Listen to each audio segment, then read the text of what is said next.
Shalom, salam jumpa kembali dengan saya Pendeta Simon Petra Sihombing. Saudaraku, sebelum kita mendengarkan kebenaran firman Tuhan melalui renungan di pagi hari ini, marilah kita terlebih dahulu berdoa. Damai sejahtera Bapa melampaui segala akal, itulah yang memelihara hati dan pikiranmu di dalam Kristus Yesus Tuhan kita. Amin. Saudaraku terkasih, firman Tuhan renungan di pagi hari ini tertulis dari Roma 12 ayat 6. Demikianlah firman-Nya. Demikianlah kita mempunyai karunia yang berlain-lainan menurut anugerah yang diberikan kepada kita. Jika karunia itu adalah untuk bernubuat, baiklah kita melakukannya sesuai dengan iman kita. Demikianlah firman Tuhan.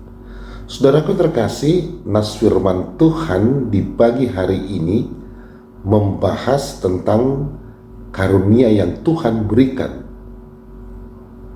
Ada karunia bernubuat, ada karunia melayani, ada juga karunia untuk mengajar, dan karunia-karunia lainnya. Tentunya saudaraku, karunia itu boleh berbeda-beda, tetapi ada juga kesamaan, kewajiban untuk memaksimalkan bagi kepentingan bersama. Dalam hal ini saudaraku, tidak ada karunia yang lebih hebat daripada yang lain. Juga tidak ada karunia yang tidak penting. Allah menghendaki setiap orang percaya dapat bertumbuh dan berfungsi dengan baik menurut karunia yang telah Allah berikan kepada mereka. Untuk itulah saudaraku, marilah kita cek karunia apakah yang menurut kita Tuhan berikan di dalam diri kita. Mari kita bersyukur atas karunia tersebut. Jangan pernah membandingkan atau merasa rendah diri, lalu berpikirlah bagaimana cara untuk memaksimalkan karunia itu.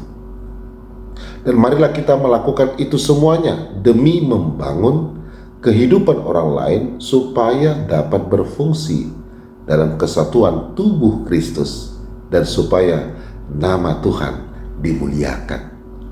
Amin. Marilah kita berdoa. Terima kasih ya Tuhan untuk firman-Mu. Berkati kami senantiasa di tengah-tengah keluarga kami, di dalam pelayanan kami, dan di dalam pekerjaan kami. Jikalau ada dari antara jemaat-Mu, sahabat kami, keluarga kami yang mengalami sakit penyakit, Tuhanlah yang memberikan kesembuhan bagi mereka. Di dalam Kristus Yesus kami berdoa dan mengucap syukur kepadamu. Amin. Selamat beraktivitas, tetap semangat saudaraku. Tuhan Yesus Kristus memberkati kita semua. Shalom.